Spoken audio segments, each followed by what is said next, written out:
Bismillahirrahmanirrahim. Assalamualaikum warahmatullahi wabarakatuh. Alhamdulillahirabbil alamin. Assalatu wassalamu ala asyrofil anbiya'i wal mursalin wa ala alihi washabihi wasallam ajmain.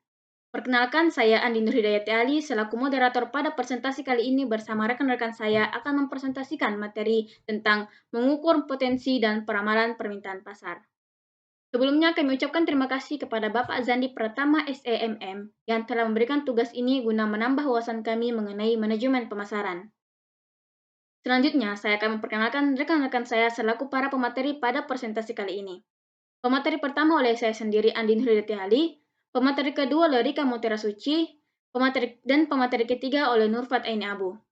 Baik, selanjutnya pemaparan materi saya serahkan kepada para pemateri. Bismillahirrahmanirrahim. Assalamualaikum warahmatullahi wabarakatuh.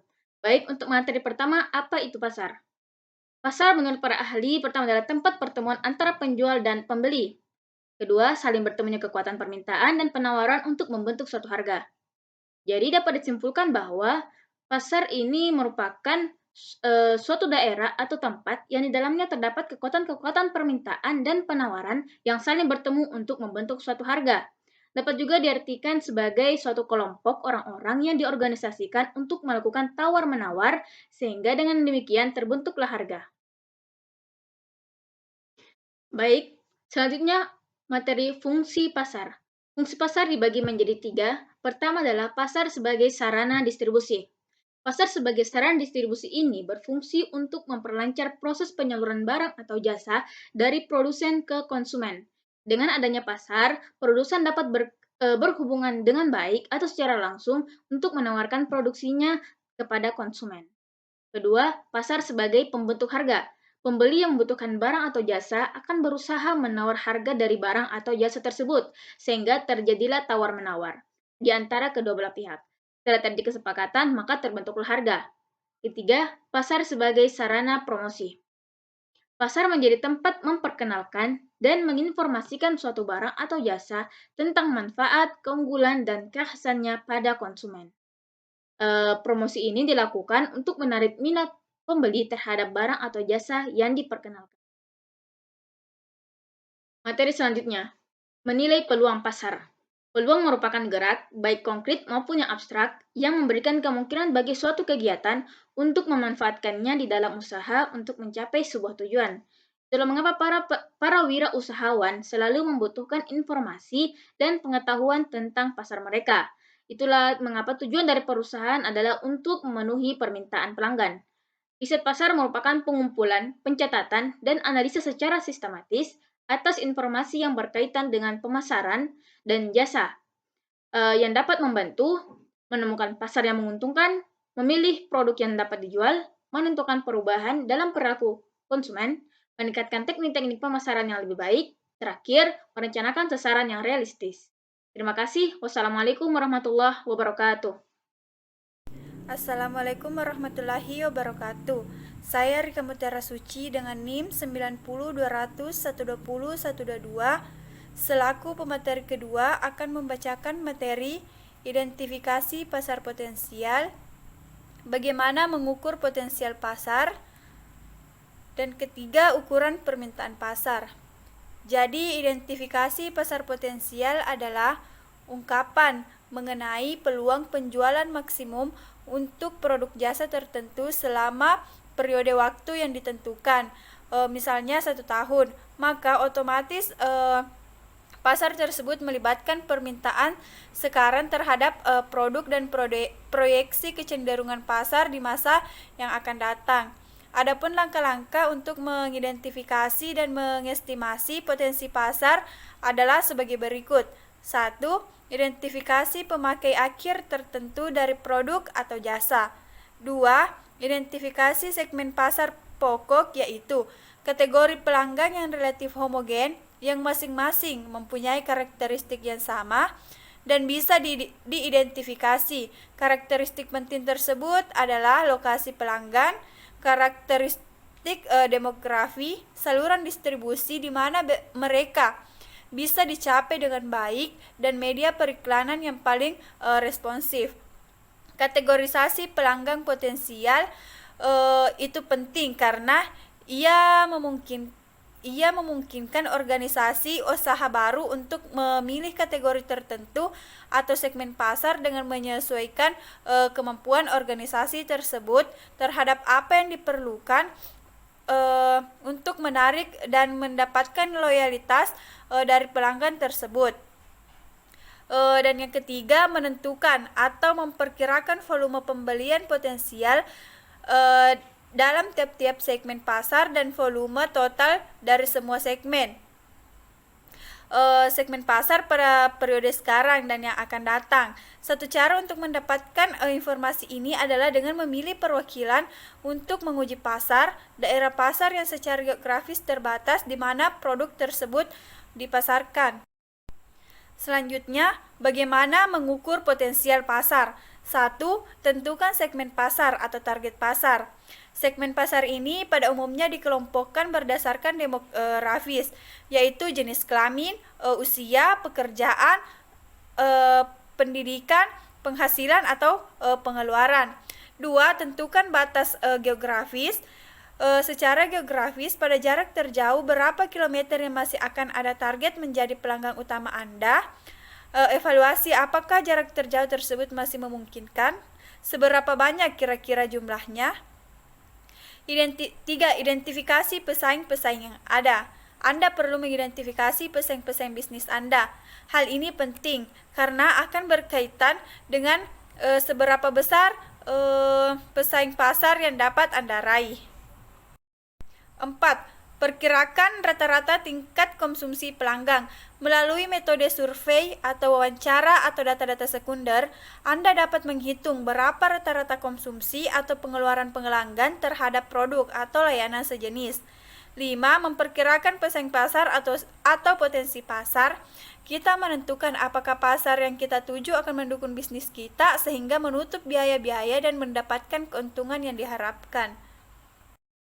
Selanjutnya, ukuran permintaan pasar. Perusahaan dapat menghasilkan banyak perkiraan permintaan yang berbeda berdasarkan tingkat produk, tingkat ruang, serta periode waktu yang berbeda. Dasar penentuan ukuran pasar yaitu 1.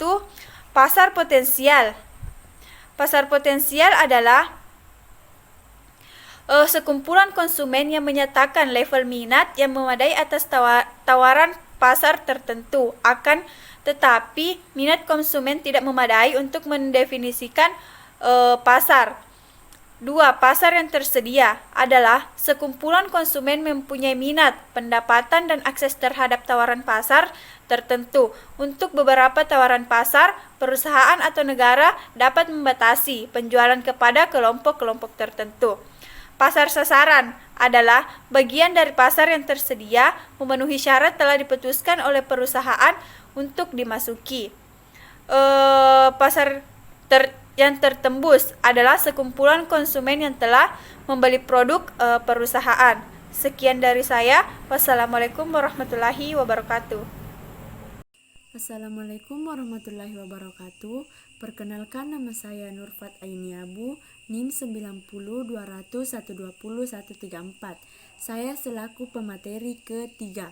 Saya akan membacakan materi mengestimasi permintaan terkini. Untuk memperkirakan permintaan pasar saat ini, perusahaan perlu mengetahui A. Mengestimasi potensi pasar total.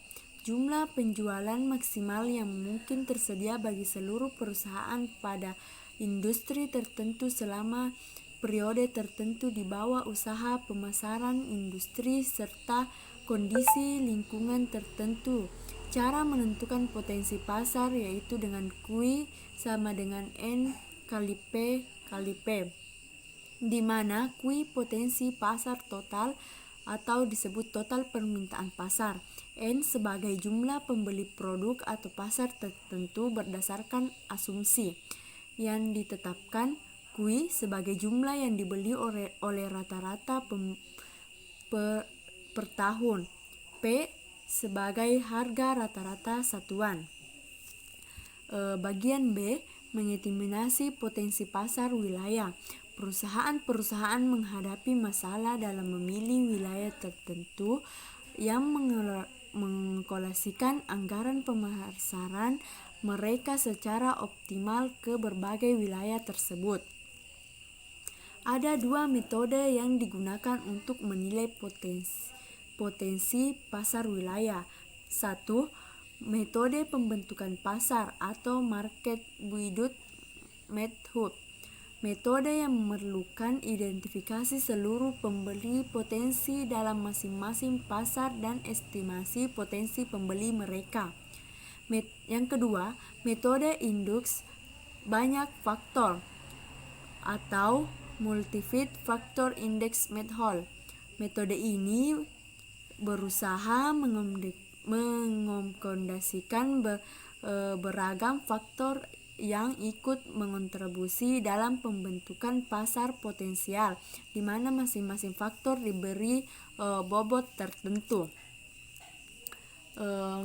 Bagian C, mengestimasi penjualan aktual dan pangsa pasar, berarti mengidentifikasi pesaing-pesaing perusahaan dan mengestimasi penjualan mereka. Data ini bisa diperoleh dari asosiasi dagang industri ataupun dari lembaga riset penyediaan jasa tersebut. Bagian D, mengestimasi pemerintah di masa mendatang. Perusahaan umumnya menggunakan produser 3 tingkat untuk mempersiapkan ramalan penjualan, yaitu semua ramalan dibangun atas satu dari 3 dasar informasi: apa yang dikatakan orang, apa yang dilakukan orang, atau apa yang telah dilakukan orang. Hal-hal penting dalam peramalan pemerintahan masa depan. 1. Survei minat pembeli. Survei akan berharga terutama bila pembeli mempunyai minat yang telah dirumuskan dengan jelas. Yang kedua, gabungan pendapat tenaga penjual. Jika wawancara pembeli tidak praktis, perusahaan akan meminta tenaga penjual mengestimasi penjualan produk untuk daerah masing-masing. Kemudian, estimasi individu dijumlahkan untuk ramalan penjualan keseluruhan. Yang ketiga, pendapat para ahli. Pendapat yang dihasilkan berdasarkan data dan analisis yang lengkap dan ilmiah, baik dari para akademisi maupun para praktisi.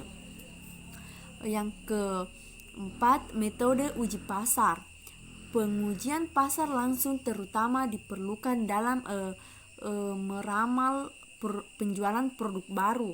Yang kelima, analisis deret waktu. Analisis yang memakai data kuantitatif masa lalu, di mana data dirinci menjadi komponen-komponen tren, siklus, musim, dan residu yang prosesnya dapat menggunakan prosedur statistika. Yang keenam, analisis permintaan secara statistik. Analisis regresi, sekumpulan prosedur statistik yang dirancang untuk menemukan faktor real yang paling penting mempengaruhi penjualan dan pengaruh relatif mereka. Baik, selanjutnya pembacaan kesimpulan dari materi-materi yang telah dipaparkan sebelumnya. Pasar dapat pula diartikan sebagai suatu kelompok orang-orang yang diorganisasikan untuk melakukan tawar-menawar sehingga terbentuklah suatu harga. Peramalan permintaan atau forecasting demand merupakan tingkat permintaan produk-produk yang diharapkan akan terrealisasi untuk jangka waktu tertentu pada masa yang akan datang. Peramalan yang baik mempunyai beberapa kriteria. Pertama adalah akurasi, biaya, dan kemudahan. Itulah tadi pemaparan materi dari kelompok kami. Akhir kata, terima kasih. Wassalamualaikum warahmatullahi wabarakatuh.